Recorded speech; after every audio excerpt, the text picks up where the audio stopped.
Kto jest na tym zdjęciu? Jaka jest historia tej fotografii i tego człowieka i jaki ma związek ze zwłokami, które odnaleziono w Puszczy Białowieskiej 24 marca tego roku?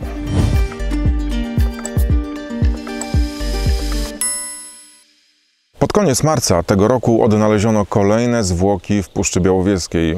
Wiadome było to, że są to zwłoki cudzoziemca, jego tożsamość była nieustalona i trudno było o takie właśnie szczegółowe ustalenia, ponieważ z relacji świadka wiem, że nie można było rozpoznać na pierwszy rzut oka, kto jest tym zmarłym. To ciało najprawdopodobniej przez wiele miesięcy znajdowało się na terenie puszczy, było nadjedzone przez zwierzęta.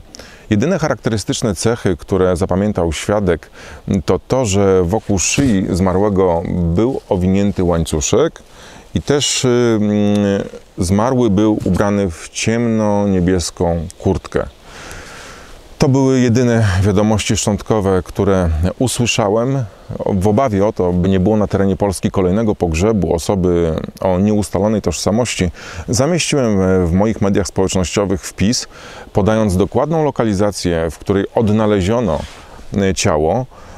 To było w okolicach Białowieży. Też podałem te szczegóły, także to, że właśnie przy zmarłym był łańcuszek, kolor kurtki, jaki był.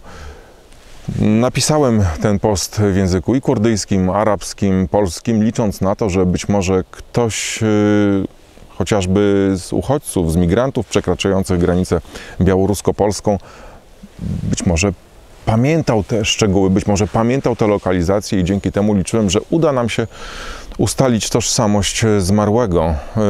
Oczywiście dostałem mnóstwo wiadomości od Irakijczyków, Syryjczyków, od tych, którzy szukali swoich bliskich. Także odezwała się do mnie ambasada Iraku w Polsce, pytając o szczegóły związane z odnalezieniem tego ciała. No ja więcej szczegółów poza tym, co umieściłem w mediach społecznościowych, nie znałem. Mogłem się jednak z tych wiadomości, które do mnie napływały, dowiedzieć, kogo szukają rodziny. I przewijało się tam zwłaszcza jedno nazwisko, Mohammad Sabah Hassan z Iraku.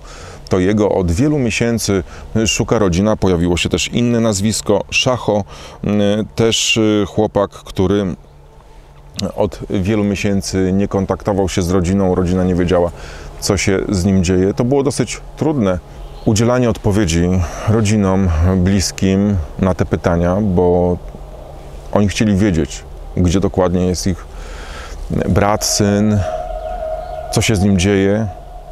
Gdy odpowiadałem jednej osobie, ktoś inny z tej samej rodziny dopytywał się również mnie o to samo.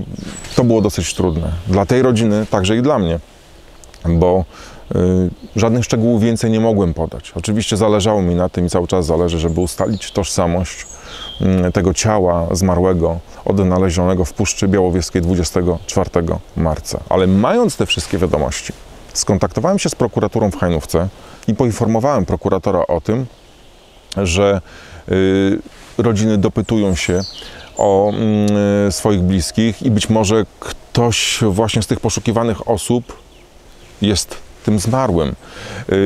Zasugerowałem prokuratorowi, by opublikował zdjęcia tych przedmiotów, które zostały odnalezione przy zmarłym. To na pewno pozwoliłoby rodzinie na weryfikację taką wstępną i ustalenie, czy być może właśnie to nie jest ten, którego poszukują.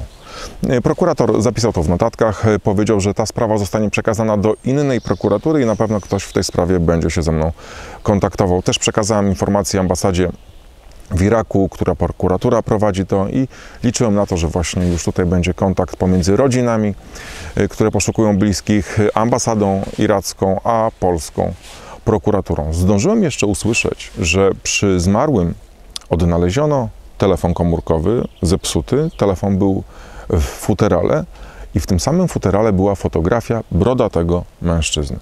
Tej fotografii nie widziałem w tamtym momencie, ale już liczyłem na to, że mając takie dowody w ręku, prokuratura bez problemu ustali tożsamość zmarłego. Jak się okazuje, do tej pory jeszcze prokuratura nie odpowiedziała na to pytanie i jeszcze do niedawna nie wiedziała, kto jest na tym zdjęciu. Ja po jakimś czasie skontaktowałem się z rodziną Mohameda, o którego najczęściej pytali mnie jego bliscy, i zapytałem, czy właśnie mieli kontakt z polską prokuraturą, z ambasadą w Iraku, czy mieli okazję zobaczyć jakiekolwiek zdjęcia związane właśnie z odnalezionymi szczątkami w Puszczy Białowieskiej. Usłyszałem odpowiedź, że tak, że rodzina widziała zdjęcie twarzy, ale to nie jest Mohamed na tym zdjęciu. Skontaktowałem się wówczas ponownie z prokuratorem i usłyszałem, że to zdjęcie, które było okazane rodzinie, to zdjęcie właśnie pochodzące z tego etui. Jakiś czas później na jednej ze stron facebookowych, na stronie kurdyjskiego dziennikarza mieszkającego na co dzień w Niemczech, pojawiła się tajemnicza fotografia. Opis był krótki, z tłumaczenia translatora wnioskowałem właśnie, że mężczyzna na zdjęciu zaginął w Polsce.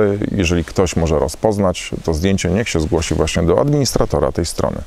Ja już wówczas udostępniłem też to zdjęcie na swojej stronie facebookowej, domyślając się, że jest to zdjęcie właśnie pochodzące z tego etui odnalezionego przy zmarłym w Puszczy Białowieskiej. To zdjęcie nie musiało przedstawiać twarzy zmarłego. No przecież chyba nie każdy z nas nosi przy sobie swoje zdjęcie. Częściej nosimy zdjęcia swoich bliskich.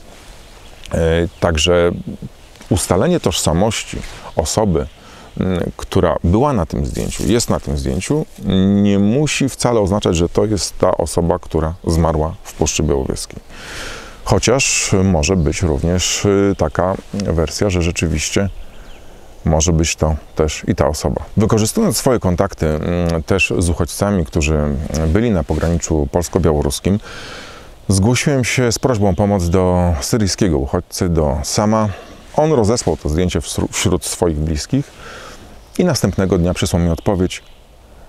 Wiedział, kto już jest na tym zdjęciu. I tą osobą, tak jak napisałem też na mojej stronie, jest Yassin Sattar Jabr z Iraku. Taką informację otrzymałem od przyjaciela z Syrii. On z kolei otrzymał ją od swojego znajomego, który skontaktował się z człowiekiem w Mińsku i ten człowiek rozpoznał na tym zdjęciu właśnie Yassina i wiedział, że Yassin od dawna nie żyje. Chciałem dopytać o szczegóły tego człowieka z Mińska, jednak on nie zgodził się na przekazanie swojego kontaktu, numeru swojego telefonu, bał się ze względów bezpieczeństwa, przekazał tylko te szczątkowe informacje, ale jakże ważne. Opublikowałem je w mediach społecznościowych i równolegle też zobaczyłem, że do takich samych ustaleń doszedł kurdyjski dziennikarz i też opublikował też te dane. Pojawiło się jeszcze tam dodatkowo zdjęcie inne przedstawiające Yassina. Też był skan jego paszportu. I zatrzymajmy się na moment na tym zdjęciu przedstawiającym Yassina. Gdy powiększymy to zdjęcie, widzimy, że Yassin ma na sobie złoty, najprawdopodobniej złoty łańcuszek.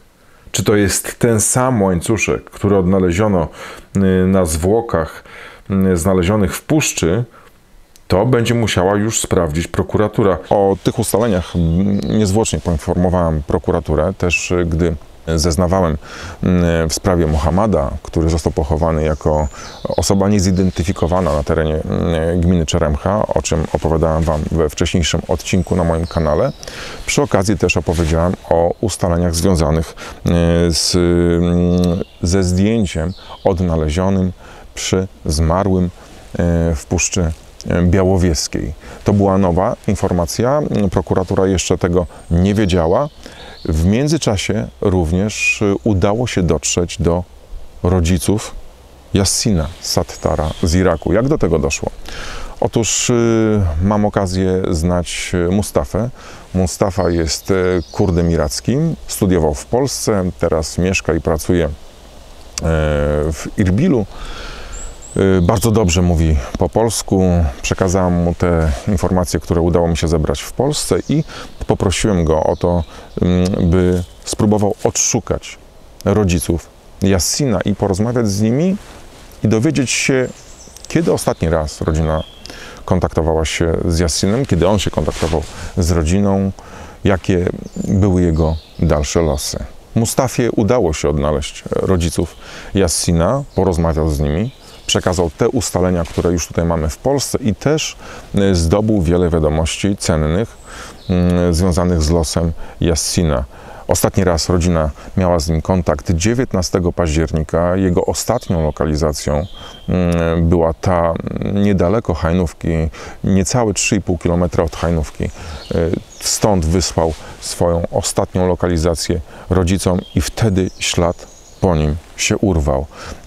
Posłuchajcie relacji, posłuchajcie ustaleń, które Mustafa zdobył w czasie rozmowy bezpośredniej z tatą Yassina.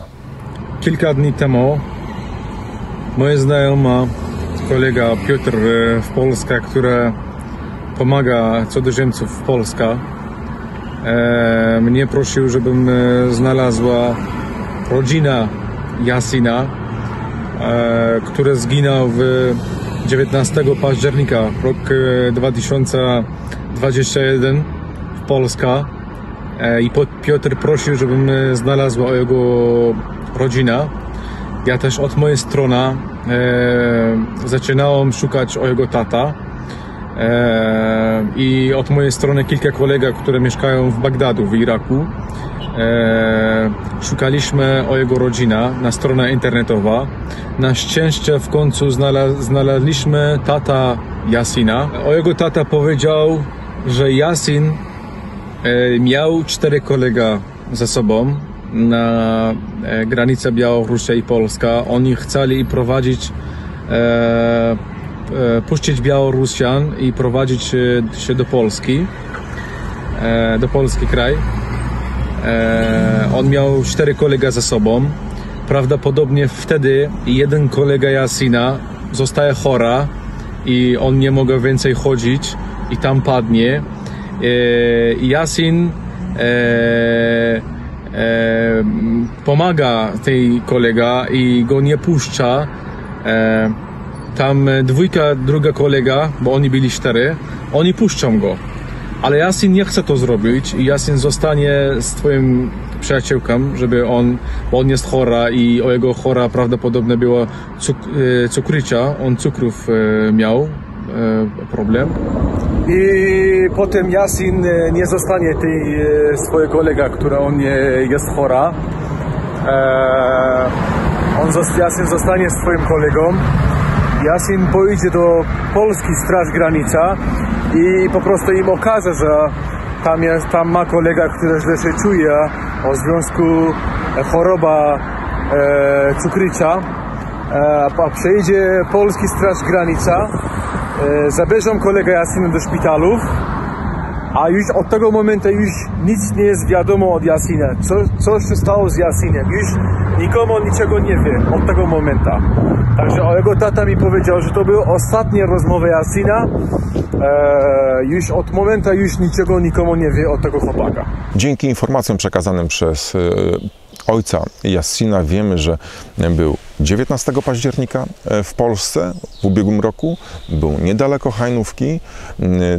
Jego tata też twierdzi, że Yassin wędrował w 4-osobowej grupie. Ktoś z tej grupy miał chorować na cukrzycę, miał trafić do polskiego szpitala. Więcej nic na ten temat nie wiemy, a to jest bardzo ważne, by ustalić, co tak naprawdę stało się z Yassinem, bo zdjęcie jego zostało odnalezione niedaleko Białowieży, to jest stosunkowo też niedaleko Hajnówki. Jaki to ma ze sobą związek, ta ostatnia lokalizacja i lokalizacja, gdzie odnaleziono ciało 24 marca. Szukam teraz kontaktów do tych osób, które być może wędrowały z Yassinem, być może widziały go, pamiętają go ze spotkań po stronie białoruskiej, po stronie polskiej. Wierzę, że dzięki tym kontaktom uda się odtworzyć historię Yassina w Polsce i odpowiedzieć na pytania, co się z nim stało, jaki związek ma to zdjęcie znalezione w etui przy zmarłym z losami Yassina. No bo pamiętajmy, zdjęcie odnalezione w etui nie musi oznaczać, że przedstawia osobę zmarłą, aczkolwiek rodzice Yassina są przekonani, że rzeczywiście Yassin mógł mieć przy sobie to zdjęcie. Ostatecznie, by zweryfikować tożsamość zmarłego odnalezionego w puszczy, należałoby przeprowadzić badania DNA, ale jak się dowiedziałem od śledczych, to wcale nie jest takie proste. Na wyniki badań DNA w Polsce czeka się 2 miesiące, a zebranie takich próbek od bliskich Yassina w Iraku może być, zdaniem śledczych, bardzo skomplikowane i może to utrudnić ustalanie tożsamości zmarłego. Wierzę jednak też, i taką mam nadzieję, i o to apelowałem podczas przesłuchania, by jednak zrobić to, by jednak porównać DNA rodziny Yassina z DNA zmarłego odnalezionego w Puszczy Białowieskiej. Tutaj jest potrzebna współpraca i polskich służb, ambasady Iraku w Polsce, służb też irackich. Kontakt nie jest taki prosty z ambasadą w Iraku. Czasami przedstawiciele tej ambasady odbierają telefony, czasami nie. To wszystko, o czym dowiedziała się rodzina na temat tego zdjęcia i okoliczności odnalezienia zdjęcia, to wszystko wie od Mustafy, a Mustafa wie ode mnie. A chyba to nie tak powinno wyglądać. W takim wypadku służby powinny być bardziej dociekliwe i zrobić wszystko, co w ich mocy, by zbadać każdy trop i sprawdzić każdy ślad mogący pomóc właśnie w ustaleniu tożsamości zmarłego odnalezionego w Puszczy Białowieskiej. Ja tej sprawie będę cały czas się przyglądał, będę dopytywał prokuraturę, na jakim etapie jest to śledztwo i liczę na to, że ta odpowiedź, kim jest zmarły z Puszczy Białowieskiej i jaki ma to związek ze zdjęciem Yassina, że uda się odnaleźć odpowiedzi na te pytania i rodzina Yassina będzie mogła już wówczas po odnalezieniu tych odpowiedzi, po uzyskaniu tych odpowiedzi w spokoju dalej żyć. Chociaż jakakolwiek pewnie odpowiedź by to nie była, to życie nie będzie łatwe. Bo możemy sobie wyobrazić, co czują ci, którzy od miesięcy nie mają kontaktu ze swoimi bliskimi, do których nikt się nie odzywa, gdzie rodzina zdaje sobie sprawę, że tak naprawdę nikt nie szuka ich syna, ich brata. No bo jak szukać, nawet tak fizycznie, nawet po stronie polskiej, na terenach objętych zakazem przebywania, gdzie jest pełno służb, pełno wojska.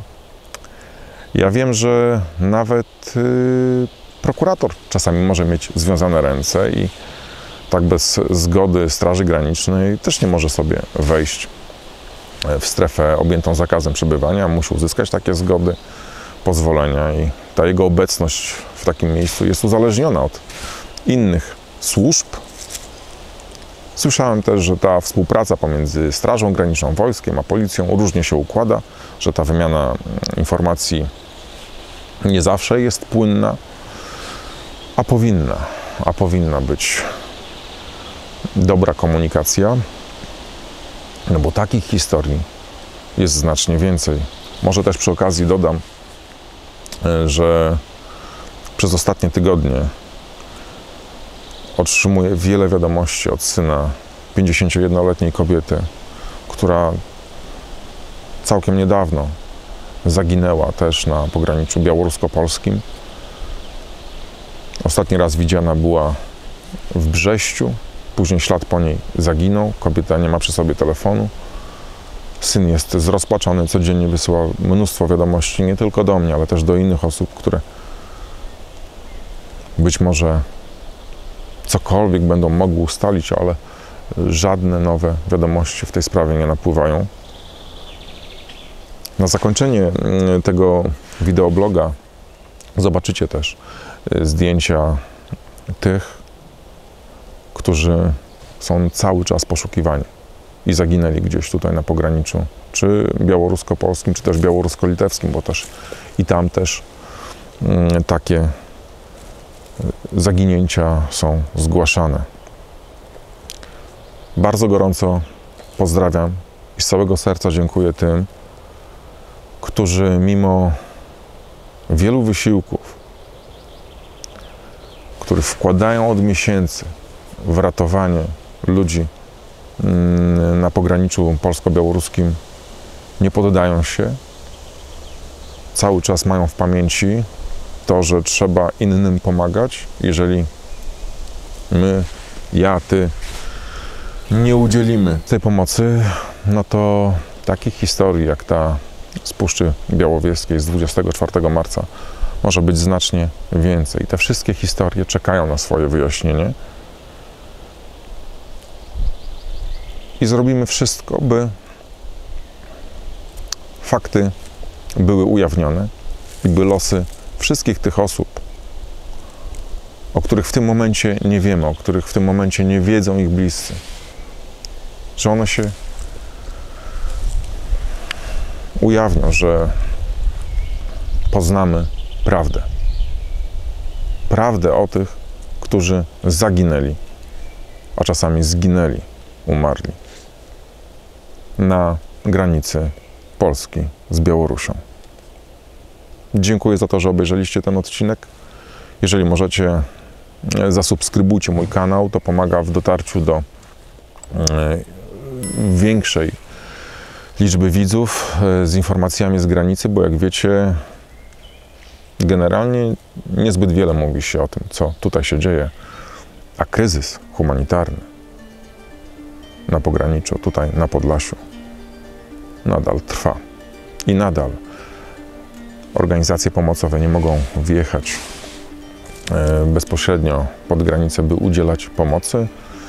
Media też nie mogą od wielu miesięcy relacjonować tego, co tutaj się dzieje.